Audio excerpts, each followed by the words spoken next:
اس کے بعد میاں بیوی کے ازدواجی تعلقات سے متعلق اللہ تبارک و تعالیٰ نے مختلف احکام آگے بیان فرمائے ہیں، اور ان میں سے بعض ایسے ہیں کہ جو صحابہ کرام کے کسی سوال کے جواب میں نازل کیے گئے ہیں، اور بعض ایسے ہیں کہ جو براہ راست اللہ تبارک و تعالیٰ نے احکام عطا فرمائے ہیں۔ لہذا نکاح اور طلاق سے تعلق رکھنے والی بہت سی باتوں کا آگے ذکر آ رہا ہے۔ ان میں سے سب سے پہلے اللہ تبارک و تعالیٰ نے لوگوں کے ایک سوال کا جواب دیا ہے اور فرمایا وَيَسْأَلُونَكَ عَنِ الْمَحِيضِ، لوگ آپ سے حیض کے بارے میں پوچھتے ہیں۔ حیض یعنی وہ خون جو عام طور پر عورتوں کو ہر مہینے آتا ہے، جس کو ماہواری بھی کہتے ہیں،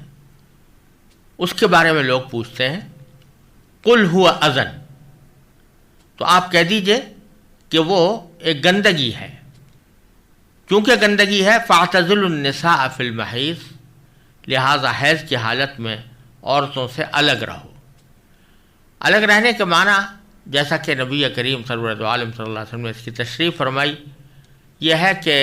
اس زمانے میں جو میاں بیوی کا خصوصی تعلق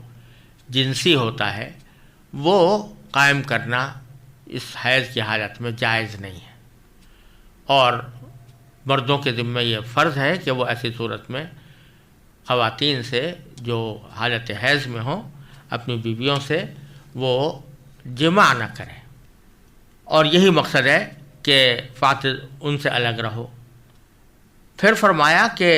وَلَا تَقْرَبُوهُنَّ حَتَّى يَطْهُرْنَ، اور جب تک وہ پاک نہ ہو جائیں ان سے قربت نہ کرو، اور قربت سے مراد یہاں پر وہی مجامعات ہے جو میاں بیوی کا خصوصی تعلق ہوتا ہے، اس سے منع کر دیا گیا۔ پھر فرمایا کہ لا تقربوهن حتى يطهرن، تم ان کے ساتھ قربت نہ کرو جب تک کہ وہ پاک نہ ہو جائیں۔ فاذا تطہرن، پھر جب وہ پاکی حاصل کر لیں تو فاتوہن، تو ان کے پاس تم جا سکتے ہو، من حیث امرکم اللہ، جس طرح اللہ نے تم کو حکم دیا ہے۔ یہ جو فرمایا کہ جب تک وہ پاک نہ ہو جائیں ان سے قربت نہ کرو، تو یہاں دو لفظ استعمال ہوئے ہیں۔ پہلے تو فرمایا حتی یطہرن، اس وقت تک جب تک کہ وہ پاک نہ ہو جائیں تم ان کے پاس نہ جاؤ۔ پھر آیا فضا تطہرن، تو عربی زبان کے لحاظ سے پہلا جو لفظ ہے وہ طہر سے نکلا ہے، اور اگر کوئی عورت حیض سے فارغ ہو جائے تو حیض سے فارغ ہوتے ہی اس کا طہر شروع ہو جاتا ہے، یعنی وہ حیض سے گویا طرح سے پاک ہو گئی، لیکن اس کے بعد اس کے ذمہ فرض ہے کہ وہ غسل کرے۔ اس غسل کی طرف فَإِذَا تَطَهَّرْنَ کہہ کر اشارہ فرمایا گیا ہے، اور مطلب یہ ہے کہ مردوں کے لیے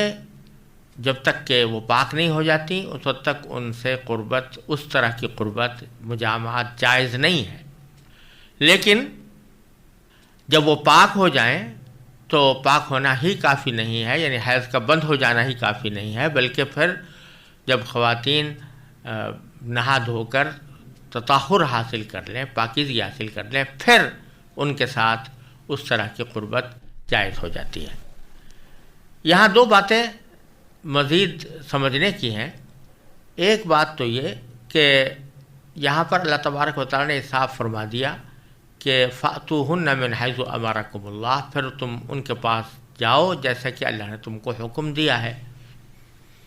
اور اس سے مراد مجامعات ہے۔ تو مجامعات تو جائز نہیں ہے اس حیض کی حالت میں، لیکن محبت کے کچھ دوسرے انداز اگر آپس میں اختیار کیے جائیں،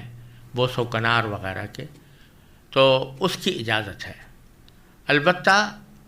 اس میں اس بات کا لحاظ رکھنا ضروری ہے کہ اس حالت میں کوئی اتنا جوش نہ ہو کہ جس کے نتیجے میں انسان گناہ کے اندر مبتلا ہو جائے اور آگے بڑھ جائے، لیکن ابتدائی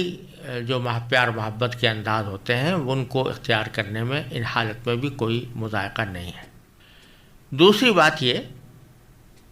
کہ جو چیز منع ہے حالت حیض میں وہ یہ کہ بیوی سے مجامعت نہ کی جائے، شوہر اور بیوی آپس میں مجامعت کا تعلق قائم نہ کریں، لیکن اس کے سوا ان کے ساتھ اٹھنا بیٹھنا کھانا پینا اور ان کے ساتھ رہنا، اس میں کوئی مذائقہ نہیں ہے۔ اس کی وضاحت رسول کریم صلی اللہ علیہ وسلم کے قول و فعل سے بھی ہوتی ہے، اور در حقیقت بعض معاشرے ایسے تھے جیسے کہ یہودیوں میں اس کا رواج تھا کہ جب عورت کو حیض آنا شروع ہوا تو اس کو بالکل اچھوت بنا دیا جاتا تھا، نہ اس کے ساتھ رہنا سہنا جائز سمجھتے تھے، نہ اس کے ساتھ اٹھنا بیٹھنا جائز سمجھتے تھے، نہ اس کے ساتھ کھانا پینا جائز سمجھتے تھے۔ تو نبی کریم سرور دو عالم صلی اللہ علیہ وسلم نے ان آیات کی تشریح کے طور پر جو باتیں ارشاد فرمائیں یا جو طرز عمل اختیار فرمایا، اس سے یہ بات واضح ہو گئی کہ ان میں سے کوئی چیز بھی منع نہیں ہے۔ ایسا نہیں ہے کہ حیض آنے کی وجہ سے عورت کو اچھوت بنا دیا جائے اور اس کے ساتھ اٹھنا بیٹھنا منع ہو جائے، یہ کچھ نہیں ہے۔ صرف جو چیز منع ہے وہ خصوصی تعلق ہے، یعنی مجامعات کا تعلق ہے، یہ اس کے سوا اس کے ساتھ اٹھنے بیٹھنے میں کوئی مذائقہ نہیں۔ پھر آگے اللہ تبارک و تعالیٰ نے فرمایا کہ ان اللہ یحب التوابین ویحب المتطہرین، بے شک اللہ ان لوگوں سے محبت کرتا ہے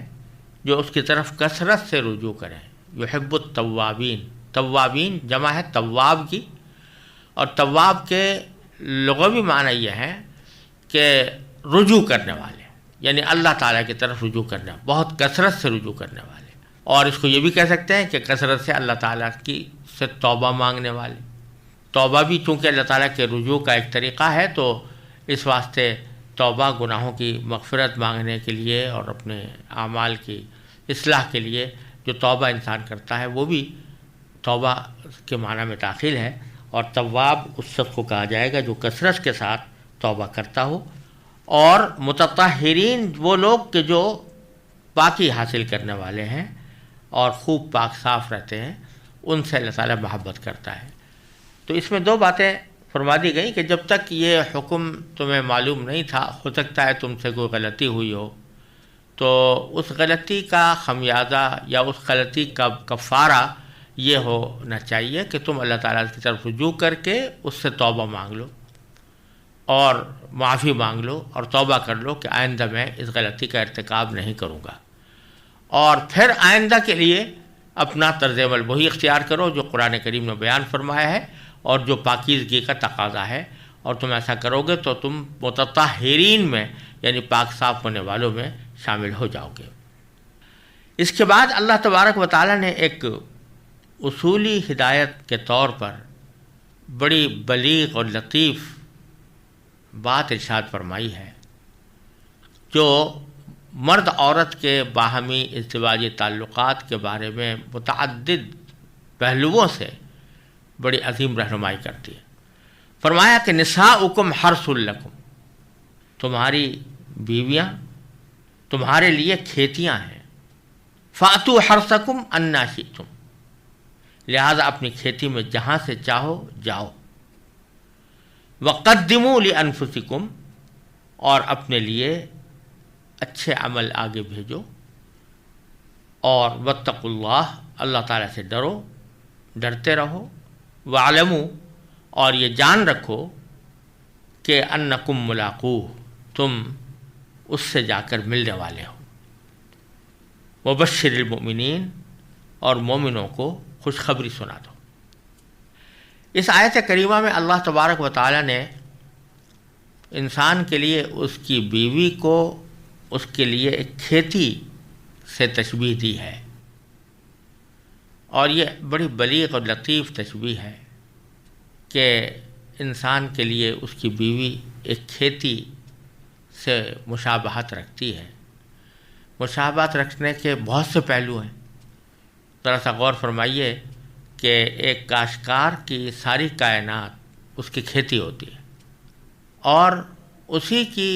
اچھائی اور برائی اس کی کو وہ اپنی زندگی اور موت کا مسئلہ سمجھتا ہے، اس کو دیکھ کر خوش ہوتا ہے، اس کی بڑھوتری سے اپنی امیدیں باندھتا ہے، اس سے جب فصل تیار ہوتی ہے اور اس سے پھل نمودار ہوتا ہے تو وہ اس کی خوشی اور اس کے مقصد کے پورا ہونے کا مسرت کا ایک عجیب عالم ہوتا ہے۔ تو جس طرح ایک کاشتکار اپنی کھیتی کو اپنی ساری کائنات سمجھتا ہے، اسی طرح ایک مرد کے لیے اس کی بیوی اس کی زندگی کی دنیاوی زندگی کی سب سے بڑی ساتھی ہے اور اس کے لحاظ سے وہ اس کے لیے ایک کائنات ہے۔ جس طرح ایک کاشتکار اپنی کھیتی کو دیکھ کر خوش ہوتا ہے، اسی طرح شوہر اور بیوی ایک دوسرے کو دیکھ کر خوش ہوتے ہیں۔ اور حدیث میں رسول کریم سرور عالم صلی اللہ علیہ وسلم نے اس کو اس طرح تعبیر فرمایا کہ من نظر الیہا سرت ہو، کہ بہترین بیوی وہ ہے کہ جب اس کی طرف انسان دیکھے تو وہ اس کو خوش کر دے۔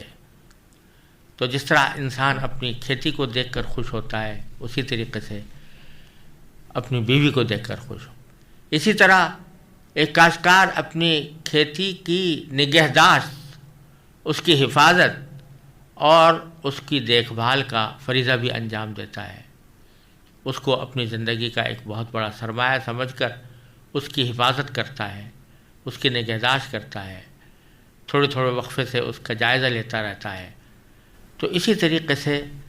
ایک شوہر کے لیے اپنی بیوی کی حفاظت، نگہداشت، اس کے مزاج اور مذاق کی رعایت، اس کے ساتھ حسن سلوک، یہ سارے پہلو اس کے اندر آتے ہیں۔ اور پھر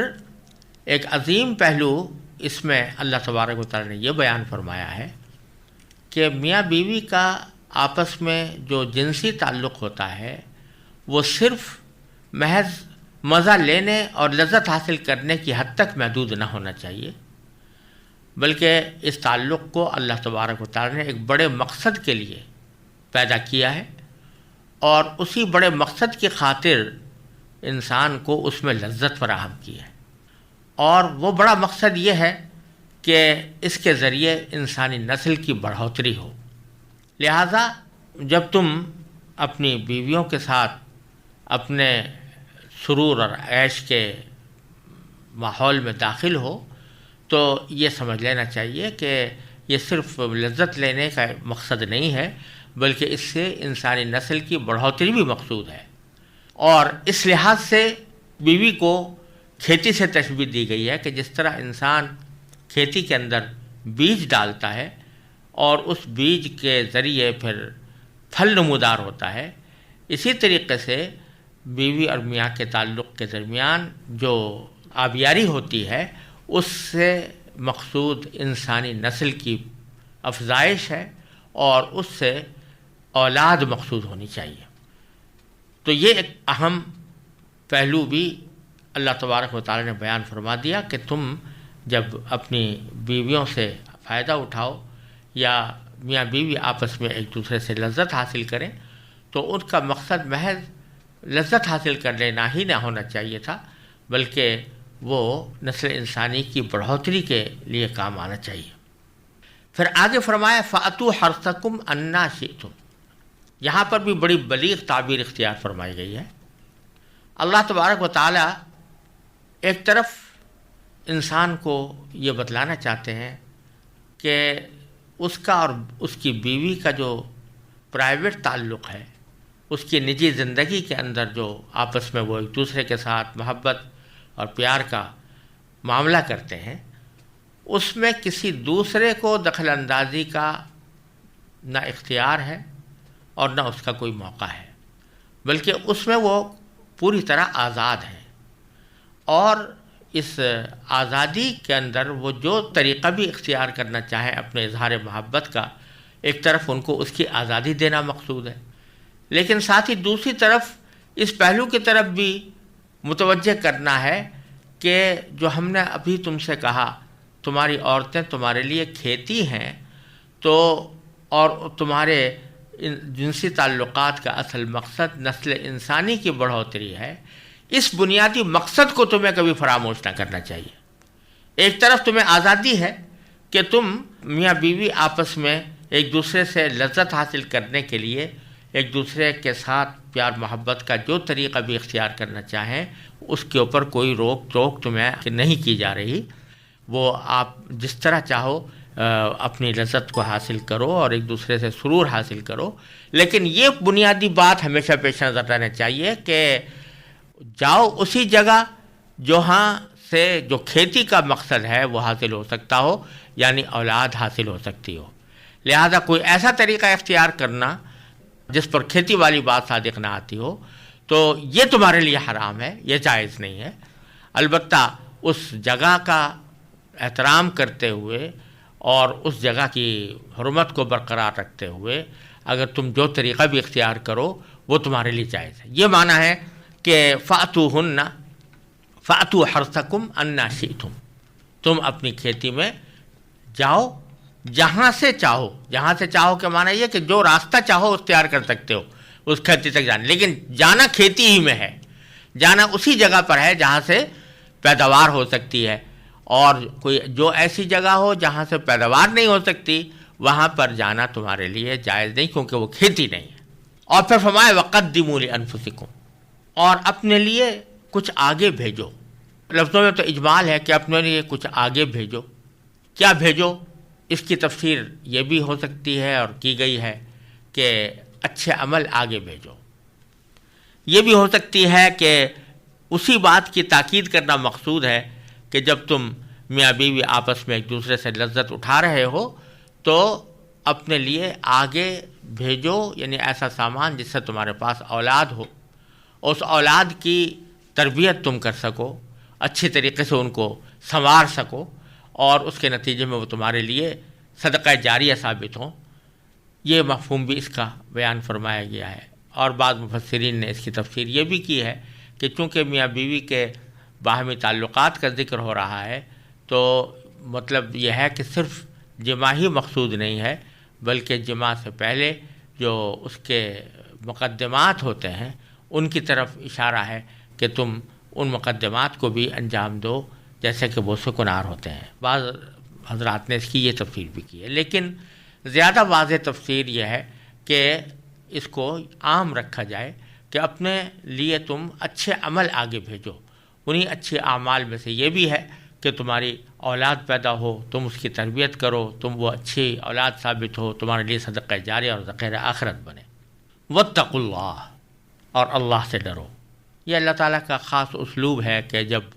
کوئی حکم عطا فرماتے ہیں یا کوئی قانون جاری فرماتے ہیں تو اس سے پہلے یا اس کے بعد اللہ تبارک و تعالیٰ سے ڈرنے اور تقویٰ کی طرف ضرور متوجہ فرماتے ہیں، کیونکہ کوئی بھی قانون، کوئی بھی حکم محض ڈنڈے کے زور سے اس پر عمل نہیں کرایا جا سکتا جب تک کہ انسان کے دل میں اللہ تعالیٰ کا خوف نہ ہو، اللہ تعالیٰ کے سامنے جواب دہی کا احساس نہ ہو۔ وَاعْلَمُوا أَنَّكُمْ مُلَاقُوهُ، اور یہ بات یاد رکھو، جان رکھو، یقین رکھو کہ تم اللہ کے پاس جا کر ملنے والے ہو، لہٰذا اپنے ہر قول و عمل میں اس بات کو مد نظر رکھو کہ ایک وقت تمہیں اللہ تعالیٰ کے سامنے پیش ہو کر اپنے سارے اعمال کا جواب دینا ہے۔ وبشر المؤمنین، اور مومنوں کو خوشخبری سنا دو کہ جو ایمان لائے ہوئے ہیں اور مقدور بھر اللہ تبارک و تعالیٰ کی احکام پر عمل کرنے کی کوشش کرتے ہیں تو ان کو آخرت کے اندر اللہ تبارک و تعالیٰ کی طرف سے نعمتیں میسر آئیں گی۔